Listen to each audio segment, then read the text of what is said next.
Louisiana duck season. In-gate on Louisiana. That's good.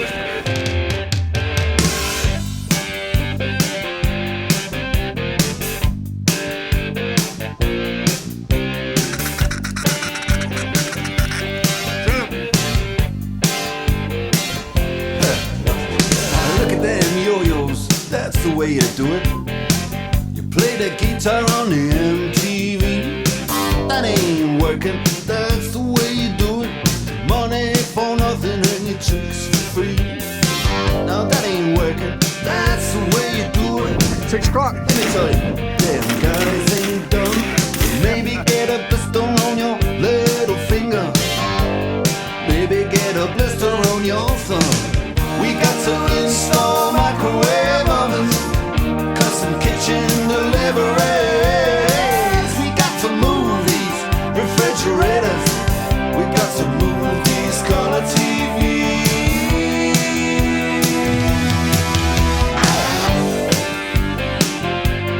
Move on.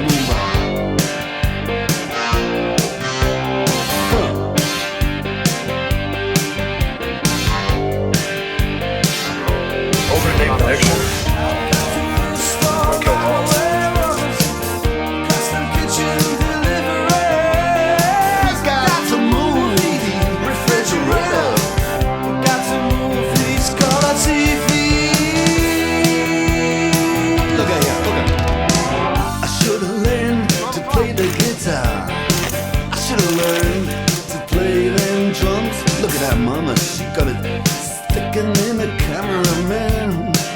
We could have some. And he's up there. What's that? Hawaiian noises. He's banging on the bongos like a chimpanzee. Oh, that ain't working. That's the way you do it. Get your money for nothing. Get your chicks for free. We got to install microwave oven, custom kitchen delivery. We got to move these refrigerators. We got to move these color TVs. So that's what this weekend's all about, right? Creating memories that we can put on the board, or we'll have video or whatever. That when we start, when you guys are old enough and you start bringing your kids hunting, you can say, man, you know, we're doing it. I'm doing this because I used to go with my dad. Keith's dad used to be there. You know, my grandfather. Those are the memories I remember most. So I hope you guys carry this tradition on in the future, whether it's here or anywhere else. You know, teach your kids how to hunt. That's what it's all about. And, you know, fellowship, having fun, being around the camp, all the things that we are going to enjoy this weekend. Y'all make sure to carry it on, all you boys. Absolutely. All right, hey everybody, welcome to the Pirogue Log. My name is Chris Moe. I'm the owner of the Pirogue Lodge here, and I have with me our head guide, John Nugent here. John, why don't you say hello? What's going on, folks? Well, we're here hanging out. We're eating some good crawfish etouffee, all that good stuff, and hanging out with some great friends. And we got A&M and LSU. And yeah, 30 years he's talked too much and he can never put together a coherent sentence. So that's what you're doing right here. So. That's the pot calling the kettle black. But anyway, you know. So we're going to do this on during hunting season. Here we are the night before opening day, and John's going to be our host over here. If he doesn't kill me before the next episode, that is, because you can see, I can see it in his eyes right here. Oh yeah, that same look you got. And all kidding aside, John and I have been hunting together for what? Oh my God.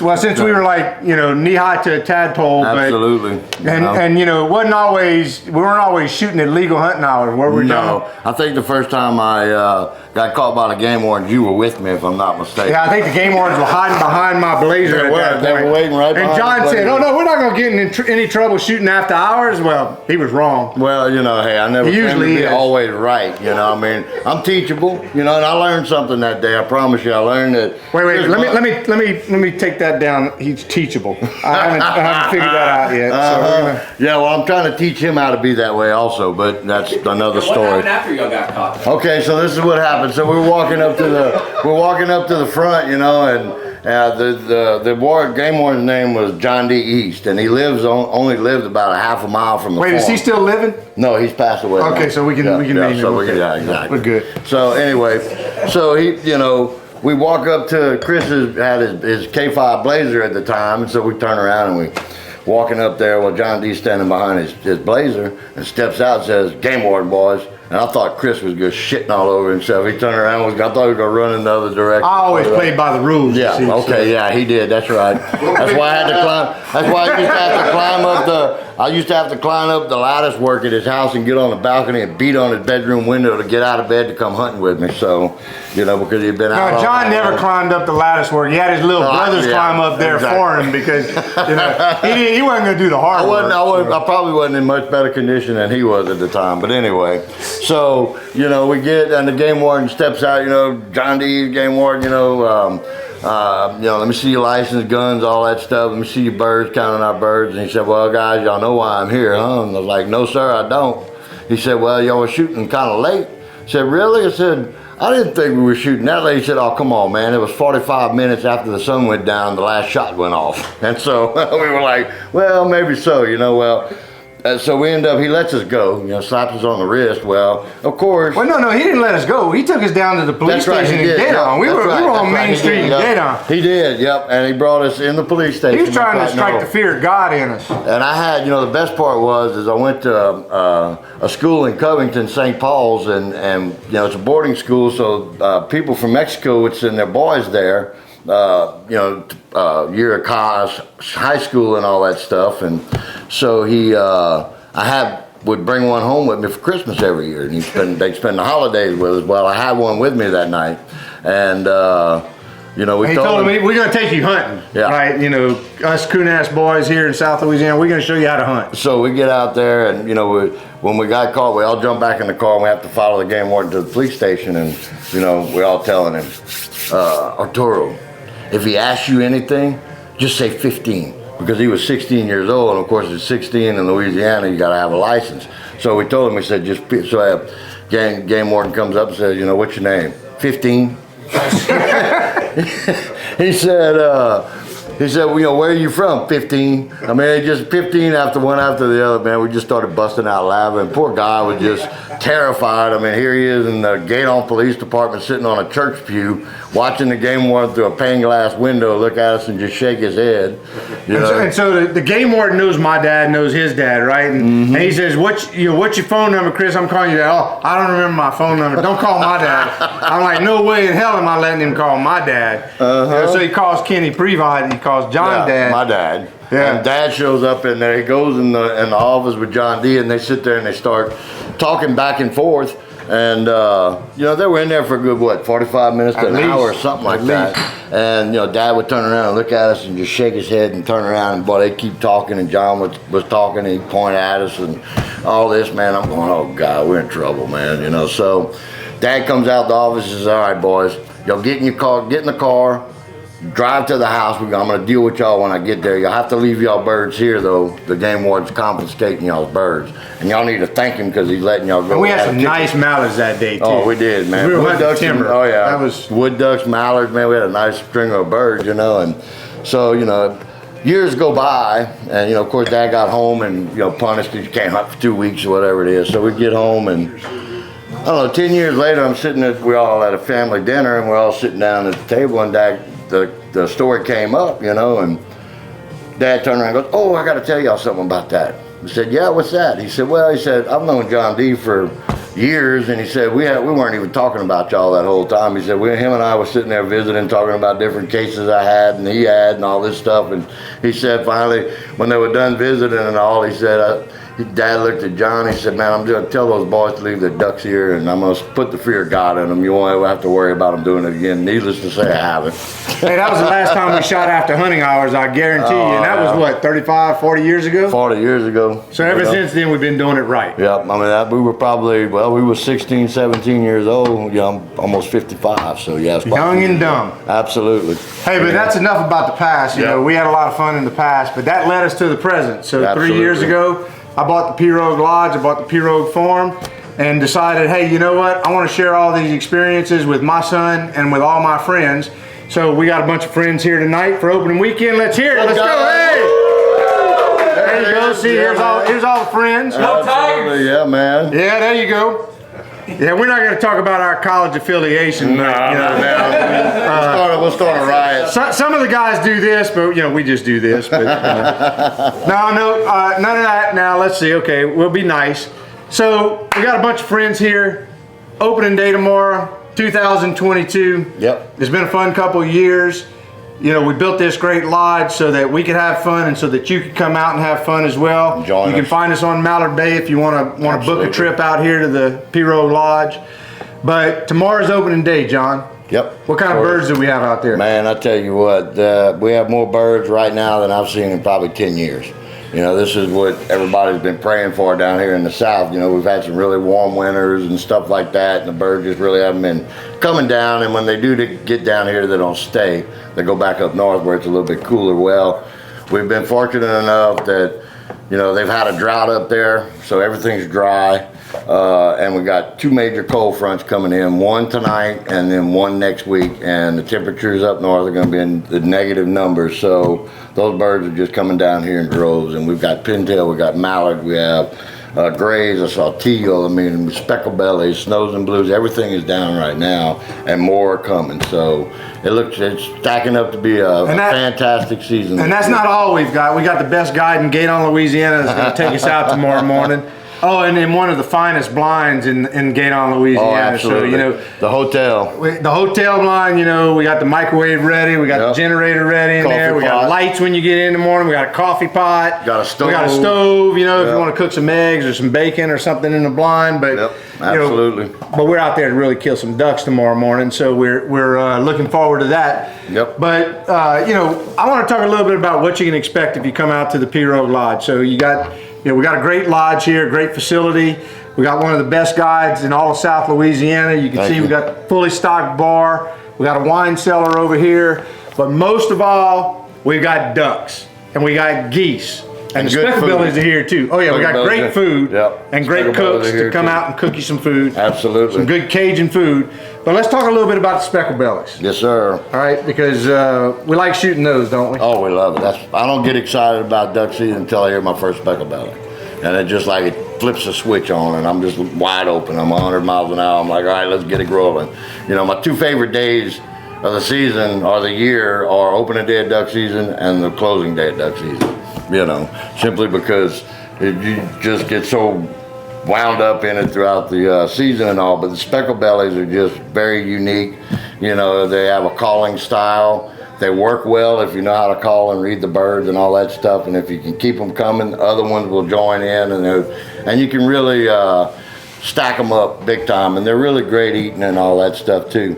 You know, and so it's a challenge because you have to learn how to call. You have to learn how to read the birds. It's one thing to be able to call. Anybody can call at birds, you know. But if you're not able to read them and you hit a note and they start turning away, they don't want to hear that. So you got to go back to what was working and you got to try to pull them back in and just keep making that same sound over and over again to get them to come in. And normally on a good day, I mean, you know, the feet are in your face. I mean, you're shooting them at 10, 15 yards away and they're sitting down on the ground. So we're going to take you with us tomorrow morning as we get into the hotel blind.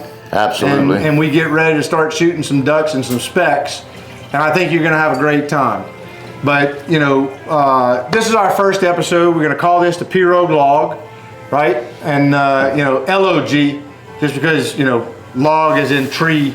No. Well, that's what we do down here in South Louisiana. We don't know how to spell things. He's the log. You know, right? No, he's really the log. He's the sleepy log. I'm a sleepy log, exactly. You know, but I'll tell you what, John, you got this place in great shape this year. Thank you. It's a lot of work.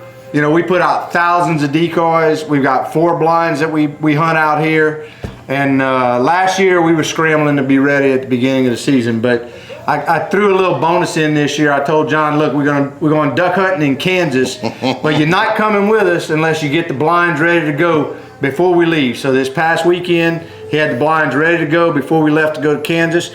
Went up to Kansas. Y'all had a great hunt. We did. I didn't get to hunt. I got a few broken ribs here. That's another story. As we were getting the blinds. Talking about the log thing, you know, a log just kind of falls. Yeah, well, I kind of fell like a log right under the angle iron of the blind. Broke a few ribs, so I'm not even sure I can shoot a gun tomorrow. No, actually, what really happened was he made me mad, and I hit him with a log in the ribs. Oh, hey, let me tell you what really happened. So I stepped on the board on top of the blind, and I fell into the blind, and the first thing I hear, hey man, you shouldn't step on that blind. I'm like, why didn't you tell me that like 5 seconds ago? I mean, you know, he tells me 5 seconds too late, and I'm dying out here. Got to get in the truck and haul ass to the hospital.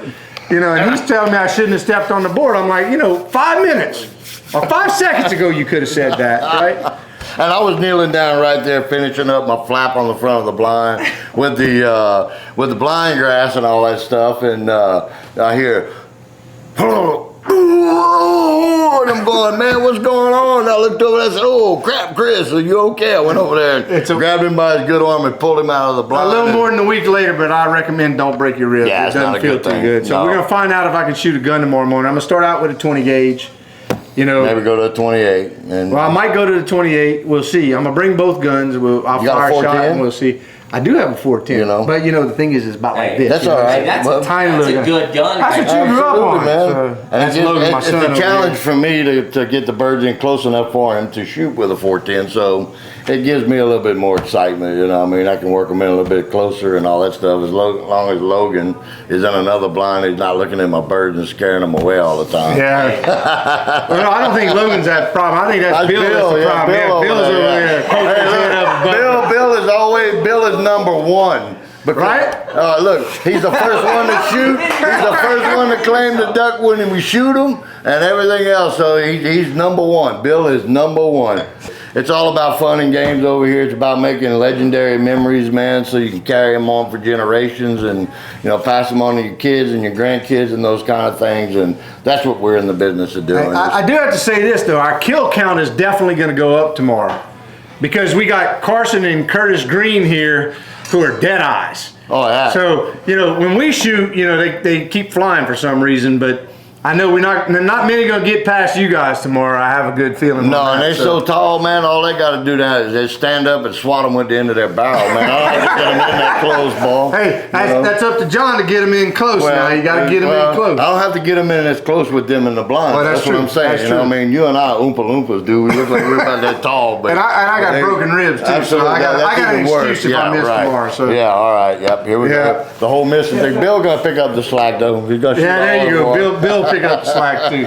Well, you see, Curtis is going to put the pressure on Bill, so Bill's going to shoot better because he's a good shot too. Gotcha. So he's going to really put the pressure. So I think we're going to limit out tomorrow. I think so too. Shooting time is 6:03, so the rain will just have just stopped. We're going to have a 15 to 20 mile an hour north wind, overcast skies, so those birds are going to be hanging pretty low. It's the morning of opening day 2022. Woke up this morning, it's 59 degrees, winds 14 miles an hour out of the north. I said it's pretty good duck weather. So we're about to head out to the Pirogue farm to see if we can go get them. And they should be. Hey, you know the best thing about the north wind, huh? What's that? The ducks are all going to be coming from my side. Absolutely, but you can't shoot because you got broken rib. Well, I'm going to bring the 28 gauge. Well, pull one of them ribs out and just throw it at them, you know. I might have to do that. It's like a boomerang. So, absolutely. So man. they're all coming from my side. So hey guys, if you're hunting in the blind with me, you want to be right next to me tomorrow. Since I can't really shoot, you get the first shot. Just tell them. I was gonna say just tell them to duck. But he doesn't have to worry about ducking. He just stand there. Y'all gonna stand over the top of him anyway, towering over. I don't even think I could see over the flap now. You can't. I got those new flaps. Oh, I know. Yep. You know, I'm all of what, 5'8"? Yeah, I'm 9. I'm an inch in heels. You. Yep. You know, so right. Yeah. So anyway, we're gonna have a good time. Stand up. You know, hey! I am standing. What do you mean? Look, dude, I'm 6'2" right now. Hey, you know, one of the other great things we have at the Pirogue Lodge now is I put a couple of deer stands out. Absolutely, we got some fantastic deer. So you can really do a buck and duck hunt at the Pirogue Lodge. And fish. Oh yeah, well, fish. Hey, we dug a 6-acre pond. Yep. We put 36,000 forage fish in yesterday. So this is the Pirogue pond here at the Pirogue farm, and we got a 6-acre pond here. We just dug. We've been putting water in it for about 60 days, probably another 60 to go before we fill it up. But it's going to be a bass pond. You'll be able to hunt and fish.